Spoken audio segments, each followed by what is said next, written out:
You're listening to One Free Family, a new take on peaceful parenting, where you can hear ideas for helping to raise free, independent, and peaceful children. Visit onefreefamily.com to connect and listen. Here are your hosts, James and Taylor Davis. And we're back at long last with another episode. At long last? Here we are. We were away. We were. And now we're back, and it's James. And Taylor. Davis. And we are the hosts of One Free Family. We're really pumped this week to share our experiences this last week at Camp Stomping Ground in Deposit, New York, a summer camp we helped found 4 years ago now. Yeah. And we are not as actively involved now as we were then, but we still like to go out every summer and visit for a little while and see all the friendly faces and help our kids to experience, I don't know, a really cool community. Yeah, it's the best. Yeah, but one thing that it does every time is it always, I think, teaches us a little something new and always reminds us of some of the principles that we believe when it comes to working with kids. If you didn't listen to the first episode of the show, you may not know that a lot of how we've created sort of our own ideas around parenting came from our work in summer camping. Yeah. We grew up going to summer camp together, worked at summer camp together, ultimately not exactly co-ran, but we moved to a summer camp where I served as the executive director. And then you and I did a lot of the theorizing on how that camp would run while you were staying home with our very, very young kids at the time.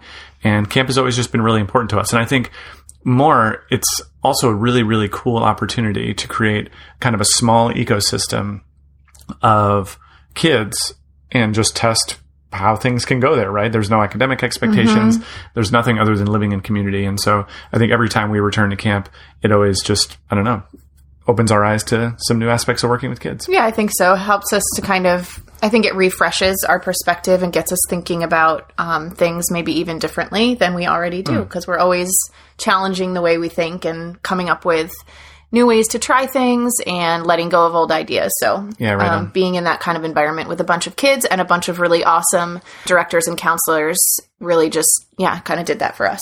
Right on. And I think we should circle back before we go on to patrons. Dude, I was just going to circle back to that. All right. Just checking. Sometimes I got to keep you organized on the right track. That's true. Like when we drive, and you're one of my best driving assistants because when we were driving back here, we had so many great conversations around Taylor's rubbing her forehead in annoyance right now. But we had a lot of great discussions around what you do when you're going down a hill. Do you press the gas? Sometimes you just need to be reminded that there are brake lights ahead and you should slow down a little bit sooner. I know. That's fine. My $1 billion idea is going to be developing an app in your voice. I hope that you'll agree to do definitely. The voice recordings. It would be so helpful to so many people. Yeah, and it just has a camera that goes at the front, and it will say things like, "Do you see those brake lights ahead?"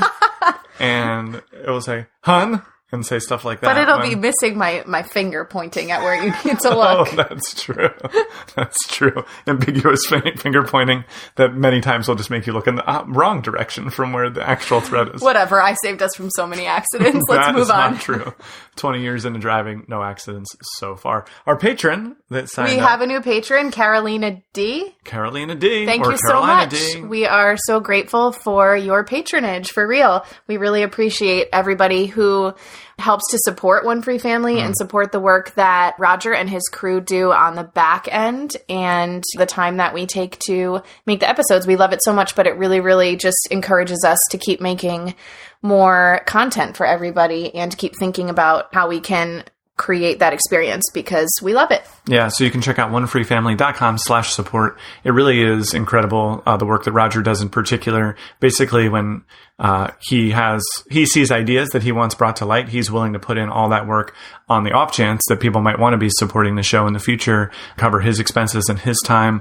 And yeah, if it weren't for him, this show would 100% never happen. It's true. We thought for a long time about doing something like this, but the back end, like the editing and the production and all of that just felt like we couldn't find space in our lives for it. So complaint of the week. I'm too lazy to do the back end work for a podcast. Yeah, that's my complaint for sure. Yeah. Also complaint of the week. I lawn mowed through the cord for the new water feature that I was so excited that we put in the backyard. Yeah, that was a big mistake. That was my complaint of the week is that I was too careless in that moment. So I just wanted to get that out there. Great. In the interest I'm of sure full everybody is very interested disclosure. in that. They probably are. They're probably like, oh, I know that feeling, James. I'm so sorry, James. I'm not sure anybody else has done that. Well, not that exact thing, but like, for instance, when you drop the glass in the garbage disposal, it's a similar idea. Okay. Let's get to the point now. The point where we've been on the point, which is catching everyone up. around our trip to Camp Stomping Ground. So what is Stomping Ground exactly? So Stomping Ground is a sleepaway summer camp. Like I mentioned, it's in central New York. And I think sorry, interrupting. Please. I think we should also mention that it's just for kids. We just go as a family because Jack and Laura, who run the camp, are super generous to let us keep coming, kind of as a result of helping to get it off the ground and all of that. But it's a sleepaway camp that you send your children to without you. Right. And I'm still on the board there and still do some chats with Jack and Laura, mostly just because we're friends, but also because occasionally I can chip in on stuff too. So what is Stomping Ground? So what really sets it apart, there are a few things. First, I would say is an attitude towards kids, and this will sound familiar if you listen to our podcast, but an attitude about kids, that kids are powerful, that kids are capable, that kids are trustworthy for the most part, that kids can get together in community with very, very few rules and restrictions and thrive as a result of it. So the opening campfire, when we got there on Sunday, it's Jack and Laura, and they're in the front, and they're letting kids know that the only expectations that they have at their camp now is there's 3 things, right? 3 things. To not put camp in jeopardy. Yeah, don't jeopardize the future of camp. Yep. Don't run off and try to drown yourself in the lake, or don't do drugs, alcohol, stuff like that. Work through conflict when it arises. So they have their own system of working through conflict as it comes up there, called the Circle System of Conflict Resolution. And it's a restorative justice-based approach where they help kids to basically sit and talk through their differences and advocate for themselves and so forth. And I forget the last rule. I do It's too. like, don't hurt people and don't take their stuff, I think is basically the idea. I had to leave that. Yeah, those are the 3 rules. That's right, because you had the goose. Yeah, the goose is the toddler in our life. Yes, that's true. He was ready for bed. He was. And we also have a pet goose, which gets confusing sometimes. No, we don't. Because we don't have a pet goose. That's what's mostly confusing about it. So anyways, so kids go there, and there's sort of this open schedule where activities are offered throughout the day. And they also have this area called Downtown Stomping Ground, where kids are pretty much free to do whatever they want within the confines of this area. So there's a Gaga pit, which is like a big camp game these days. It's like a little athletic game. It's like a dodgeball type game, but a little different. Yeah, it's like a less combative dodgeball, basically. There's a makerspace down there. The makerspace, the Grove, which is where all the hammocks are. There's an adventure playground where kids can work with real tools. The Fungin, where the magic cards and Settlers of Catan. Board games and stuff. Legos. Yeah, a bunch of really fun things in that dungeon, a.k.a. the Fungin. A basketball court. A big ball field with soccer balls and goals. So just a lot of different ways. Water fountains, which our kids were quite fond of. Yeah, I think those were mostly meant for drinking, but our kids had a lot of fun playing with that. Yeah, exactly. So just a lot of different ways for kids to kind of engage themselves in ways that aren't like super long-term commitments. A great place to just hang out if none of the programmed activities appeal to you in that moment, or if you're just like a teenager or whoever and you just want to sit in some hammocks. And those are all staffed so that kids are still being supervised and made sure that everybody is safe. Right. But so I think one of the main superpowers of Stomping Ground is, as one kid put it to me, I can literally just do whatever I want here. Yeah. Right. And I think that attitude, a lot of kids that come to Stomping Ground really hold that dear. They really recognize that that's a really unique opportunity. Right, because a lot of the kids who are coming are kind of traditionally schooled almost kids. All of them. Yeah, so this is a huge change from their everyday life, but something that they value really highly. Maybe actually you could speak to that for a minute or two about how the idea, I think as grown-ups, we really fear giving kids this level of freedom because we're afraid that they're going to abuse it, and how in these communities like Stomping Ground or the camp that we worked at before, how they actually really, for the most part, just valued it so deeply and appreciated the trust so much that they did great. Yeah, exactly. So I think, so I'll go into a specific example that I think speaks to this. I remember when we were running camp many years ago now, probably 6 years ago, 2 kids that came to us through a social worker that were from inner city Syracuse, really, really tough backgrounds. And they got invited by the social worker to come to camp. And she kind of warned me like, hey, they've had a tough year at school. They could really use this, but we also totally understand if your camp isn't equipped for it. They're definitely young boys. They're definitely rowdy. They're definitely city kids. They're going to push the limits. Yeah. There's all these like kind of code words for, are you sure you really want to sign up for this? Because I had reached out to a bunch of people, contacts in Syracuse, looking actively to bring kids into camp who could use the experience but couldn't otherwise afford to come. And so I said, of course, like this is exactly what we're hoping to do. And I remember on the first night of that camp, there were these 2 kids and one other kid kind of sitting next to them at the dinner table.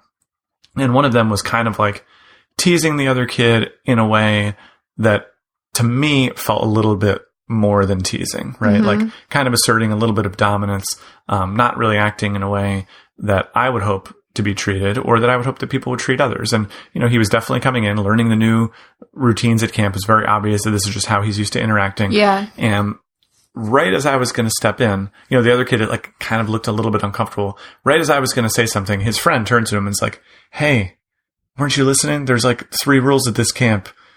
Don't be stupid. Don't break at it." And I was like, well, okay, don't be stupid. Not the nicest Not how we phrased it. Yeah, but on the same token, like he could recognize that he was there with this opportunity. And I think more than kids naming that explicitly, it's a feeling you get when kids are at camp that they do take it very seriously to be in such a free environment. And Stomping Ground certainly affirmed that for me this year, where you saw a lot of kids taking seriously not only this idea that everyone's kind of free to be there and be in their own space doing their own thing, but also taking seriously the way they do work through conflict. Things were coming up in the community that were seen as, or were causing people to feel discomfort. Yeah. They did, for the most part, seem to bring it forward and try to work through it. And with just one exception, I think those attempts to work through conflict in that circle system were very well received. And I think that I thought it was pretty cool because I've also worked with a number of camps, and one of the chief questions that comes up is, well, how do you keep the peace at your camp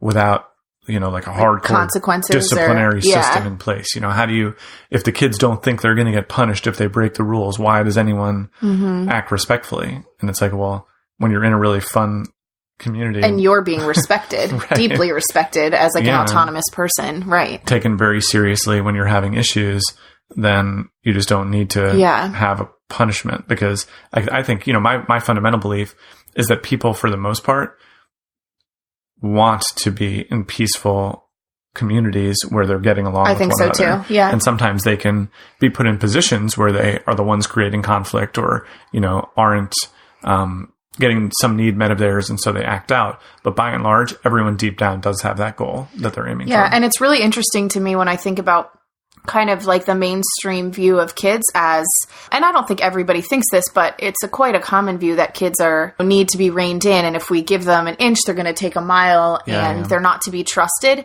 And grown-ups, I think, try to keep that in check by providing more rules and more consequences and more punishments.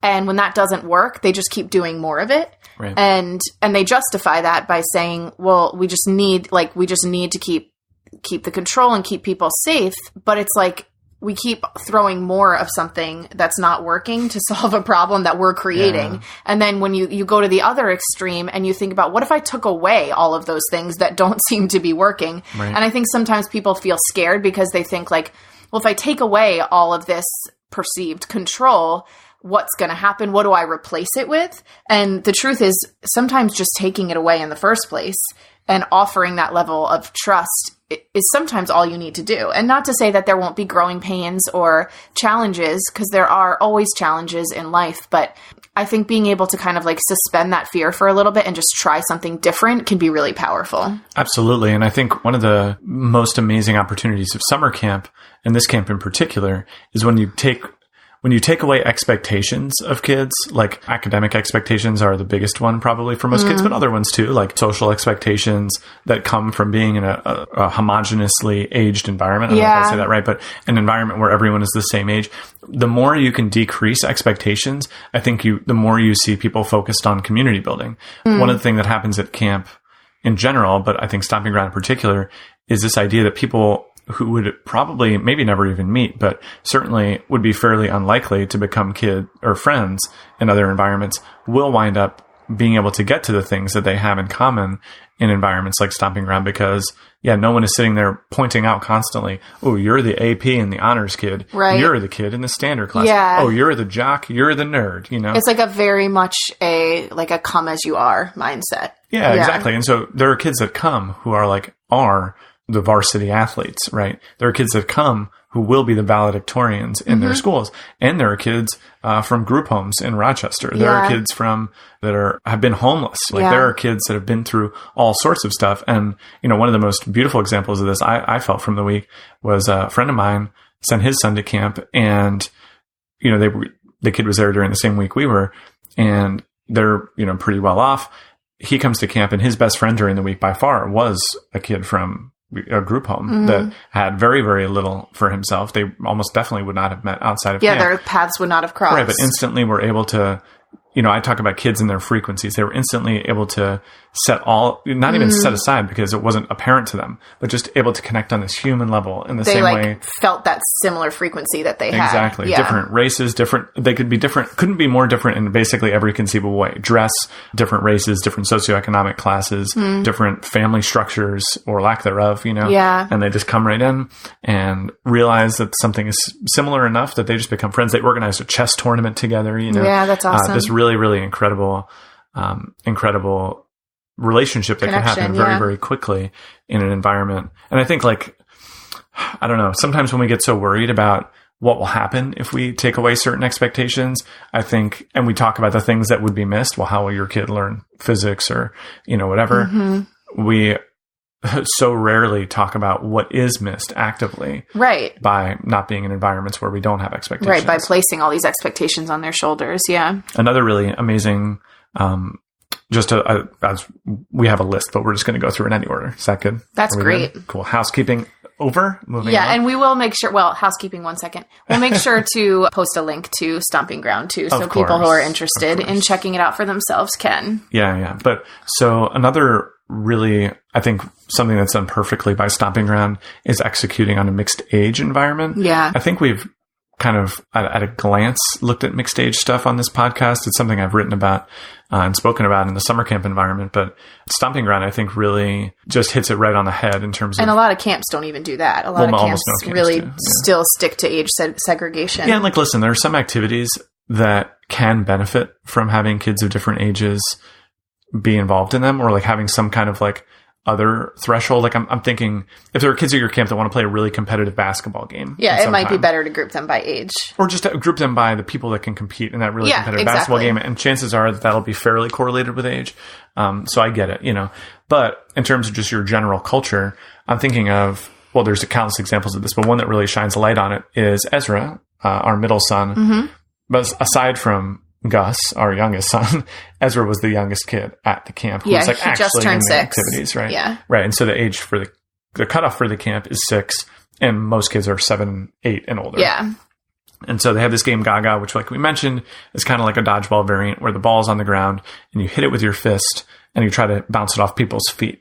So this is actually a game that lends itself very well to mixed ages because there's different play styles. You can be more aggressive, you can be more passive, whatever. But there were these 2 kids, older kids, that were kind of teaming up and just kind of crushing everyone else at the game. And Ezzy was able to dodge and make it kind of deep into games, but he didn't really have a lot of hope, I wouldn't think, of actually getting those 2 kids out. But there was another kid who was a little bit older, who I think took a liking to Ez, and he was eliminating some of these bigger guys, and then they got down to their final 2. Ezzy and that kid. Yeah. And you could just see this kid soften completely in the moment. He had been working so hard to eliminate these 2 big kids who had been eliminating everyone. And all of a sudden he looks over, and as he's got his face of concentration, this is my big moment. Feeling so pumped that he made it to the final 2. Right. He'd been dodging and weaving and whatever. And he sees this kid, and this kid is really, really good. Just a super athletic, and probably twice the size of Ezra. 12-year-old. Yeah. Oh yeah. And as he's waving his hand, trying to block and dodge. And all of a sudden this kid that was wailing the ball in super competitive mode, all of a sudden lightly hits it towards the wall. And I was hold on a second. That I recognize that kind of body language. And sure enough, he runs over, makes a big show, he's going to hit the ball. As he hits it, he gets the guy out. The kid immediately turns wow, great shot, man. You got me. High fives him as he does his I'm so proud, but I don't want to show it. Yeah. Sort of reaction, puts his fist down, is thanks. But in this one moment, we saw this kid, meeting the need of wanting to compete with those other older kids, but also having an incredible opportunity to just soften for a second, to not have to be I'm the 12-year-old boy who's needs to win, needs to be on all the time. And he could connect in a totally different way. And you could see it, I could see it on his face, the older kid, how good it felt for him to he felt so create happy. That experience for Ezra. And there was no expectation that he'd do that. Everybody would have been totally awesome game if he had won. Of course, yeah. But it was just a really cool moment because it met a need for both of them, I think. 100%. Well, and I think that's like a hidden benefit of mixed age is that I think a lot of people don't realize, which is that I think, well, I mean, evolutionarily, I think humans, it's pretty indisputable that humans were in mixed age environments for basically all time until 150 years ago. Created, yeah, until school was more formalized. Yeah, formalized. That's true. They used to be mixed age schoolrooms. And schools were around, but kind of like not everyone would use them.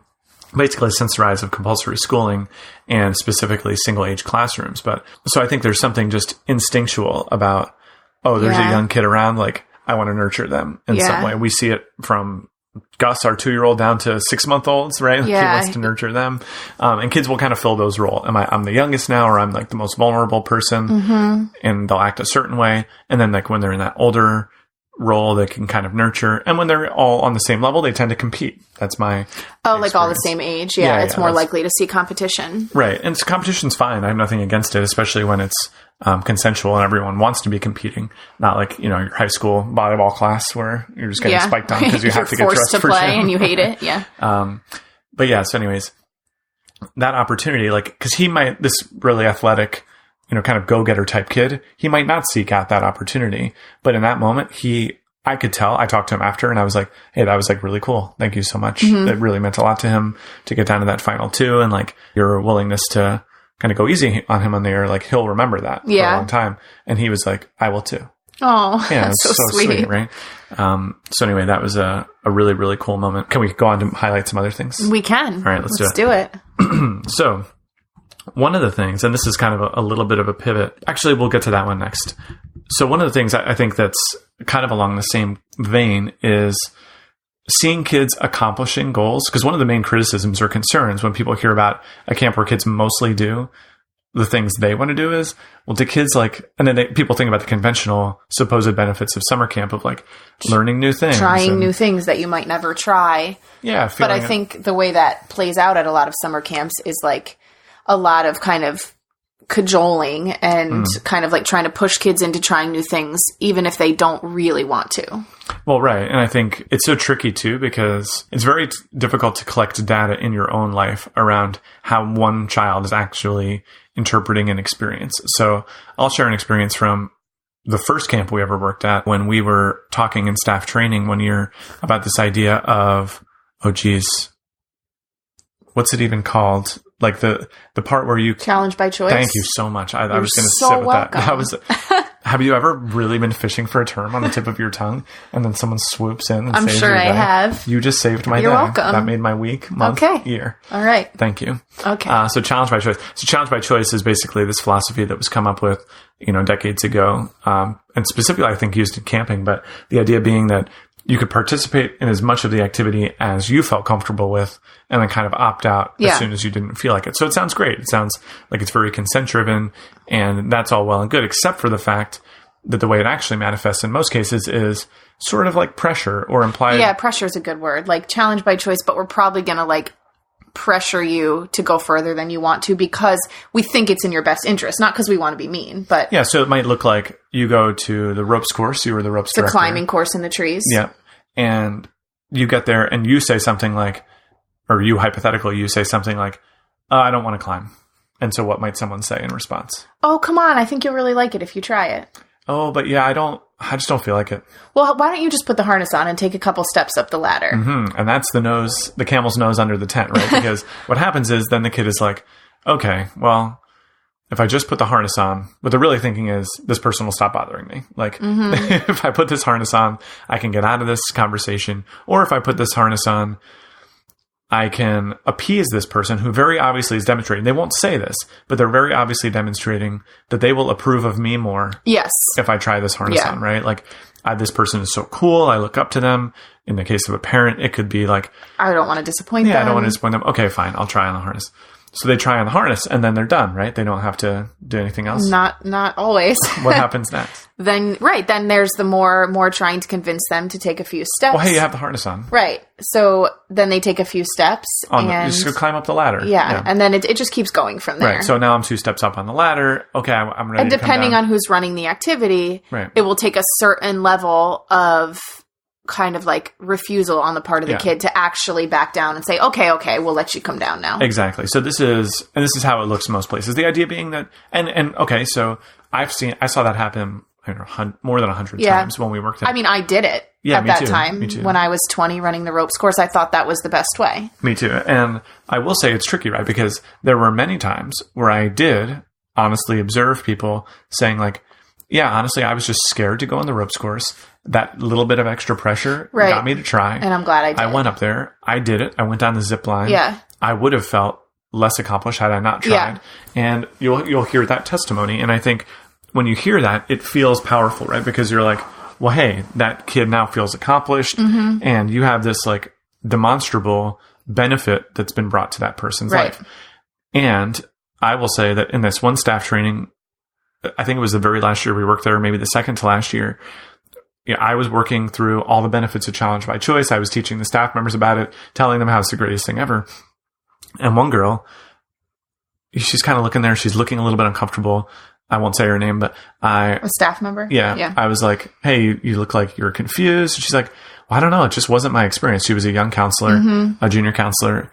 And I said, really? Like, what was your experience? She said, well, last year was my first year and I was a leader in training. Counselor in training, basically, yeah. And we got to the ropes course and I just felt so self-conscious. It was one of the first days we were there and I didn't want to go up. Like, I was like feeling self-conscious about my weight. I didn't want a bunch of people watching me climb. Yeah. I just like I don't know. I just didn't feel like it. But of course, like, people got me to try the harness on. They got me to start going up. And then like, all I could think 2 steps up was like, what does my butt look like in this harness right now? Right. And so I asked to get down. They said I was doing great. They said I could keep climbing. I basically like panicked for a second and wanted to get down. So like for me, I didn't feel better. Yeah. Having tried my best. That was an awful experience. Yeah. She's like, I could have actually gone higher if I really wanted to, but there was just like other stuff going on. So I just don't know, and that really highlighted for me in a very important equation I like to do ever since, which is how many people need to feel like totally self-conscious / scared / not considered or not heard, not empathized with, right? Like not being put in a position where people are considering, well, what else could be going on here? Yeah. How many people need to feel that bad that we're willing to kind of sacrifice for at these the altar other of people to have just this trying new things? Yeah. And trying new things. And this is a theme, maybe that can run through the episode, but maybe the show in general, which is like these certain traits or certain experiences that are just put on a pedestal in our culture. And this idea of like constantly being open to trying new things is like it's never even considered whether that would be better or worse. It's like so obviously supposed to be a better trait that like, I don't know. And I mean, I'll be honest, I still catch myself quite often going down that road with my kids because I, as a parent, love seeing them have the experience of trying something new and loving it. And I catch myself more often than I would like going down that road of like a little bit of pressure, a little bit of cajoling. And that's something that I know I still really need to work on because especially one of my kids, I feel like I really run the risk of him doing more than he wants to do because he wants to kind of please me or make me happy. And when it comes down to it too, like I don't want that to be my kid's reason for trying new things. I want them to try new things because they're intrinsically motivated to try them and they're doing it on their own terms. That is really magical and really powerful. It's not powerful when they kind of override their own gut instincts just to kind of shut me up or make me proud. Well, right. And I think one of the things I saw this week, I saw examples of both, but I also saw examples of, I mean, and this happens in camps all the time, but people being sent to camp who aren't really interested in going to camp. I think it's done with the same mentality of like, I want to inspire my kid to try something new and like experience this new thing. And especially as kids get older, I just see it backfire so often. Like when I was at Longacre, which is the other camp that we're involved with, I was there and I was talking to an older kid at the camp. And now he actually wound up having a really, really good experience overall, but it was the same story. I didn't want to come to this camp. And it's funny because we actually interview all the kids at that camp to make sure they actually want to come. So his parents not only made him come, but informed him to lie in this interview, basically. And when he came to camp, he actually, I think, did wind up having a good time, but he was older too. He was actually 18 years old. That's a teen leadership camp. And it was like really interesting to kind of see how he felt so defensive about even wanting to consider liking the camp at first that it took basically me talking with him. I talked with him at length. It took me talking to him and like letting him know it's okay if you don't like it. Like no one is going to throw it in your face if you do like it, right? And so there was that experience where he ultimately, and that's a 3-week camp experience, he ultimately did, I think, wind up enjoying his time there. Again, it's not impossible. But on the flip side, our middle son, he's always been, I don't know, sometimes he jumps right in there, sometimes he doesn't, but in this specific instance, he really wanted to go out on a boat with me. So we're talking about kind of accomplishing goals on our own terms. This is on the flip side. Yeah, okay. So some of the goals people have when they send their kids to camp is, I want you to go off and be on your own for a week, come hell or high water. Yeah. You know, like that's the goal. You'll go do it. Sometimes it works, sometimes it doesn't. On the flip side, we have our middle son who wanted to go out in a boat with me. That's all he wanted to do. So we go out, we get in a canoe, we canoe around for a little while. It's pretty fun. Now he sees the other kids in the kayaks by themselves. And he's boating around, right? Yeah. Now in the past, he has not been shown any interest in going out in a boat by himself. And he's had the opportunity. Yeah. He's been offered. He's done his like quick defensive no, like kind of seems a little uneasy or unsure or scared about it. But he saw these other kids doing it. Some kids around his age. Again, he would be the youngest kid at the camp if he actually went there. And he just said, I think I could do that. And I was like, oh, okay, well, you can try if you want. And it was that easy. He got in the kayak. He didn't go very far at all. He probably went out 50 feet. I guided him, talked him through turning around. He turned around, came back to the shore. The whole thing took about 10 minutes. But the glow coming off of him from trying something on his own was like just a totally different feeling than when I had to talk to that 18-year-old kid about trying to work through being at camp and like, accomplishing being off on his own. Like, I don't know. It was just so palpable. And as soon as he finished that activity, he like came and found me to tell me all about it. He was so happy. Well, right. Because accomplishments, we've all accomplished different things in our life. We don't need to push kids to make accomplishments. Like they just feel good. Well, think about like, I don't know, accomplishing something a goal that someone else set out for you. Like how often do you see, I don't know, teenagers rush over and tell you that they graduated high school. Like it's a big accomplishment, right? Because they're like, the society basically makes you accomplish that, even though it takes a lot of work. So I did it. Yay. Right. But it's like, okay, I just like check that box. It's like these days it's not really seen that way. But when someone accomplishes something, a goal that they've set out on their own accord, it just feels totally different. Yeah. And another, the boating thing got me thinking too, because our oldest son, who's 8, had no interest at camp, had no interest in boating. He never went to that activity. Yeah. And I asked him even about it. And he said, I don't think I really like boating. I don't want to do it. So I said, okay. And then when we left camp, we went to my mom and stepdad's little cabin on a lake for 2 days because it's kind of on the way home. And they have 2 kayaks there. And our oldest ended up kayaking every day. And it was just like the change in environment. And nobody even, I don't think we said like, here, you should try kayaking here. You didn't do it at camp. He just saw us kayaking, saw the kayaks and wanted to do it. And then again, it was completely on his own terms and he chose to do it 3 days in a row and seemed to really enjoy it. Well, yeah. And I think one thing that camp always reminds me of too, is that changing up variables in your kid's life can totally change everything. So it's just so hard to know how kids are going to react to different environments. Because on one hand, some kids really like, say like a high pressured environment. Actually, Ollie's a great example of this.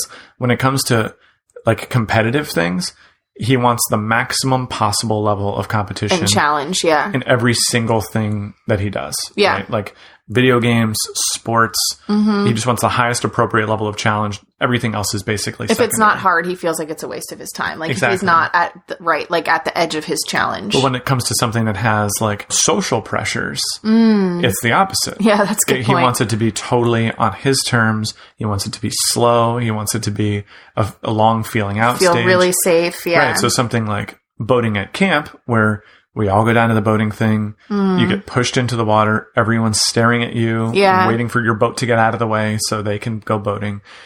That to him probably just looked like, thanks. Ooh, yeah, big no thanks, exactly.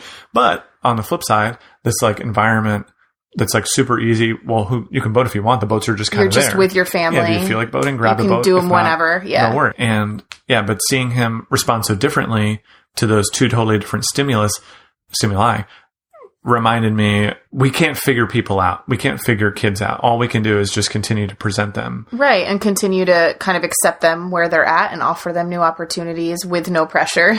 Yeah. Well, speaking of pressure, I'm reminded of an experience I had at both of the camps this summer. And this is another thing. And this was tricky because I think part of this, well, okay, let me get to it and then I'll talk about the benefits. So I saw both our kids and our closest friends. They brought their kids to camp too.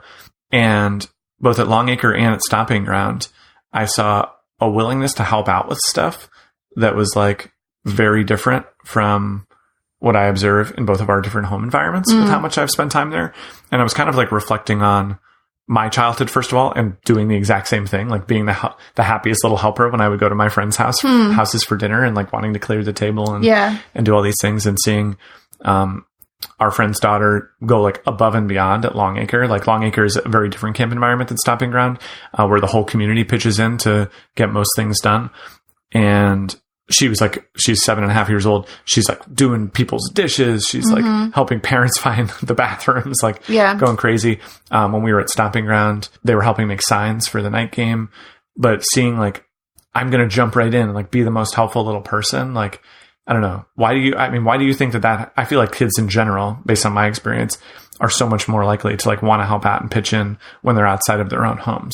Why do you have any sense as to why that might be? I haven't really shared that observation. Sorry if I, No, you're not stepping on my point. Maybe it's just a me thing, but I don't know. I think it comes from a lack of pressure. I think when you're out somewhere and you can give freely of your own gifts and abilities, such as they are, or you can give freely to help out, and it's going to be received totally differently. Not like, hey, you finally helped out. Right. It's and like, you're not maybe afraid that now you're going to be like, oh, you helped that one time. Now you have to do that job every single time. Yeah, exactly. But anyway, I thought that was really cool. Yeah, it is cool.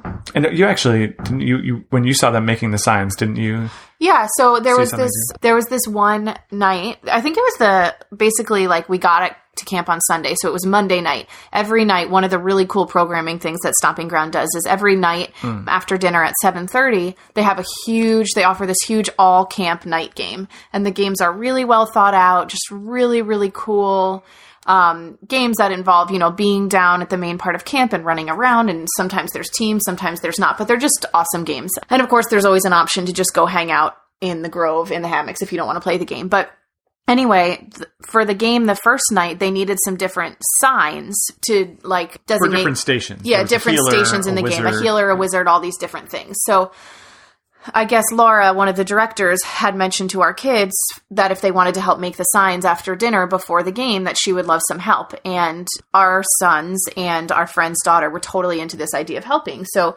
they're all just in kind of like the foyer of the dining hall, and the guy who's in charge of making sure all the signs get made, the counselor, is telling them like, okay, we have this big roll of paper. We need to cut a bunch of pieces, and then I'll tell you what needs to be written on each piece. And I'm there kind of just watching because our 2-year-old was just bopping around in the area. So I was just keeping an eye on him. And it was really cool to see. So like our friend's daughter, I wasn't really surprised that she went for it because she's just always kind of making things and writing and drawing. That's one way that she loves to spend her time. Our 2 kids, on the other hand, really have not shown much interest at all in drawing, or even they really don't like they're not really into handwriting things. Or making physical crafts. So I was like, I wonder how this is going to go. This is like so typically not their speed. So I was really amazed to just watch it unfold. Both of them were able to, both of them jumped right in. They helped cut the papers. And then the oldest, our 8-year-old, even was like, all right, tell me what to write. And the guy told him, okay, we need a sign for healer. And I'm standing there wondering oh gosh, how's this going to go? I almost never see him write. I know he can write letters, but he almost never does. Is he going to be able to figure out the right size to write them for this paper? Oh. And is it going to be weird for this counselor who can't understand why this 8-year-old maybe can't write just because we haven't pushed it, right? And meanwhile, he just asked the guy how to spell the word and just went ahead and wrote it, pretty much kid handwriting, but totally legible, the right size for the paper. And I was kind of shocked because maybe that's a lesson to me to trust them more than I do. But I was just shocked that he was able to do it, and he did it happily. And then he made another one. I think he made the wizard sign. And it was just cool to see, again, just offering this different environment. He was just there was this opportunity presented, and he had intrinsic motivation to do it. And he just went for it, and he did it, He did those 2 signs, and then he cut some more papers, and he felt done, and he was really happy. to have contributed. So that was really cool to watch. And the 6-year-old started writing a sign and then felt a little challenged by his ability to write the letters. So he had a great idea. He said, "Mommy, can you write the letters in a light color and then I'll trace them in a dark color?" And he traced, I think, half of the letters, and then he was kind of tired, but then he went back and cut more papers because that's something that he felt confident in. And then, of course, like the 2-year-old ended up with paper and markers, and he was just making his own sign. But it was just cool to see kids have a chance to kind of engage with something in a different environment and feel safe and feel like they could just give it a shot.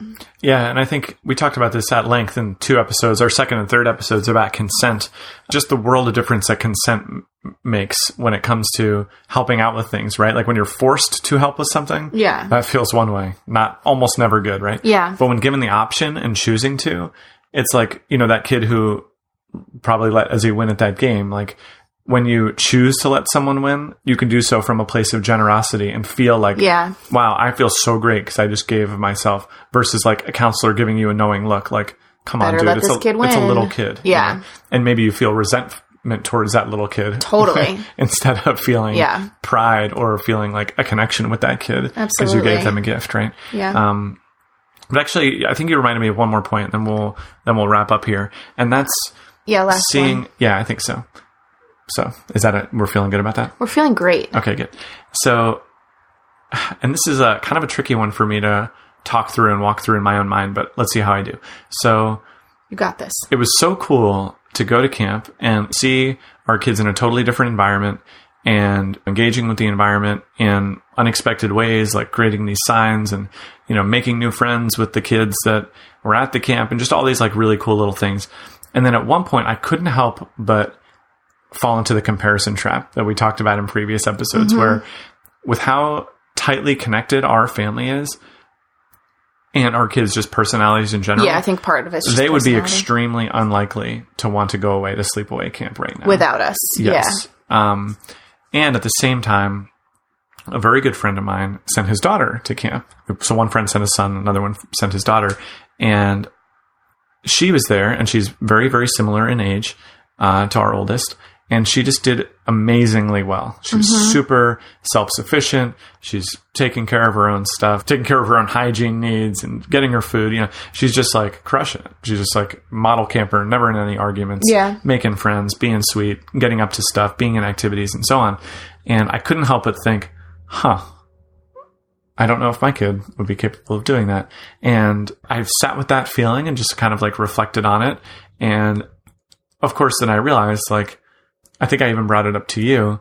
And then almost instantly we started realizing, oh, right, but maybe not every single kid needs to be ready to go away to sleepaway camp. Right. I think we checked ourselves and realized like the ideal that our culture holds about independence and being able to do these things was kind of catching us. Like we were like getting stuck on that. We talk a lot about how certain traits and qualities and ways of being have higher value placed on them by mainstream culture. And I think this is one of them. Yeah. So it was so palpable after doing that episode on the comparison trap to be in that moment, to be in that feeling of like, oh, there are certain societally agreed upon traits that we want our kids to have, independence being one of the top ones. Definitely. Right? And from the moment a kid is a baby, are they sleeping on their own? Are they eating food? Whatever, are they out of diapers? Yeah. All these different steps towards independence. I think it makes the parent's life a lot easier when a kid is more independent.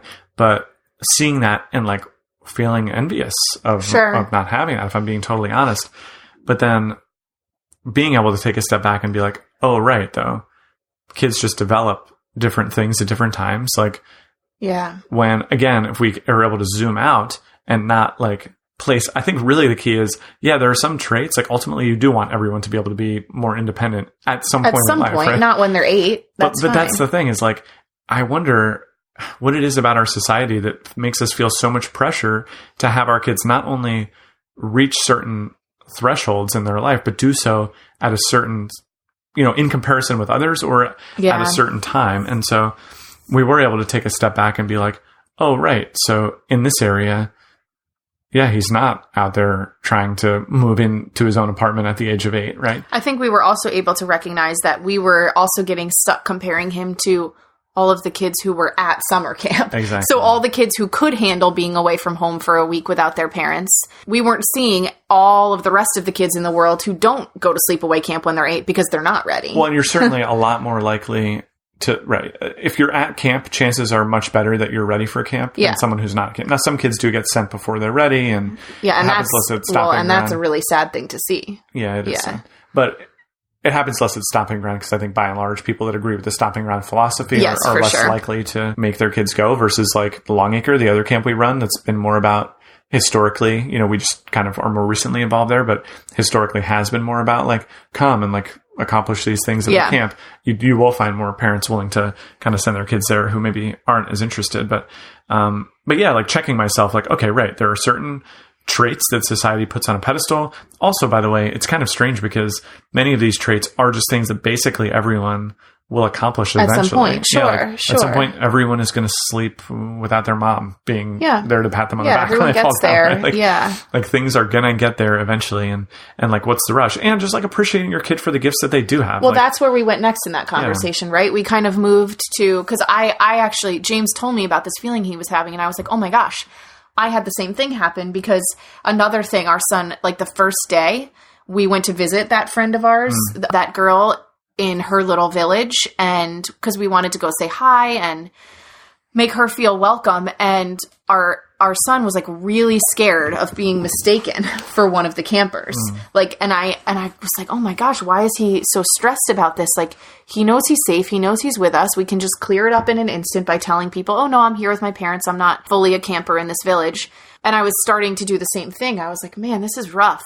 And then I stopped myself. So I shared this with James, like when, James, when you started telling me how you got stuck there too. And I was like, and then I realized, like, oh, that's just one of many characteristics about him. Like, he was hesitant to be seen as a camper because the idea of being a camper there felt scary to him, being there without us.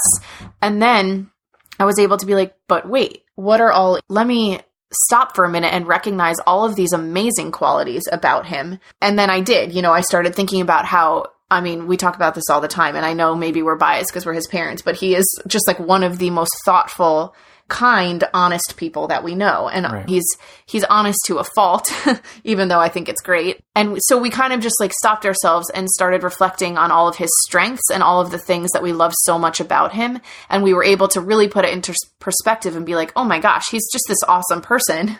And at this time in his life, going away to summer camp by himself just isn't for him. And that's so okay. Exactly. And I think, part of a lot of parents' struggles around the unschooling philosophy, or just parenting in general, man. Parenting is so challenging on a day-to-day basis.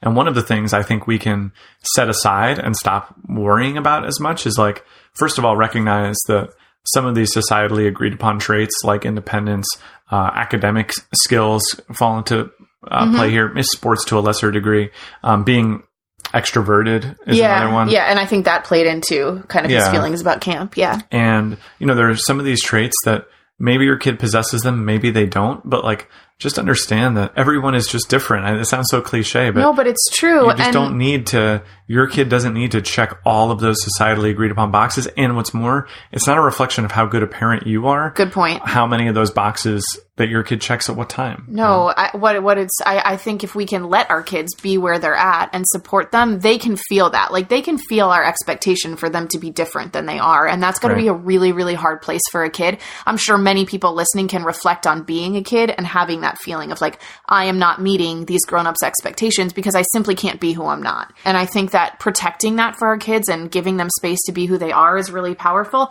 And also, like you said, it sounds cliche, but all people are different. I think our communities are much richer when we can actually celebrate people for who they are and not try to fit everybody into this one same box. Yeah. To me, that's like a very boring community when we're all exactly the same. So being able to like celebrate each person's individual gifts and let those gifts serve the community, I think is really powerful, and not trying to push everybody towards kind of the same path. Yeah, dude. Yeah. Amen. Wrap it up. Go ahead. We're really wrapping it up. Yeah, why not? Okay, well, we are so grateful that you're here with us on this parenting journey, and thanks for joining us kind of to listen to our experiences about camp. I know it's kind of a little bit of a different episode, but like we said, we always come back with new lessons, and remember that every moment is a new chance to be the parent that you want to be. That's true. And again, it's campstompingground.org. You can check them out. They filled up this year, so if this kind of camp opportunity sounds good for you, we don't financially benefit in any way. Camp Stomping Ground's a nonprofit that we actually support every year as well, trying to help those kids go to camp who couldn't otherwise afford to. But check them out, campstompingground.org. And feel free to reach out personally if you have more questions about the camp or want to be connected to their awesome directors, Laura and Jack. Yeah, tremendous spot. One of a very small handful of camps that I would consider sending my own kids to totally. if they wanted to. So I think that'll wrap it up. As I always say, love you guys. Love you guys. See you next time. Thank you for listening to One Free Family. If you enjoy the podcast, please show your support by becoming a patron at onefreefamily.com/support. Your support will help make this show better. Plus, you can get access to rewards and additional episodes by joining. Again, that's onefreefamily.com/support. This has been a Pax Libertas Productions podcast.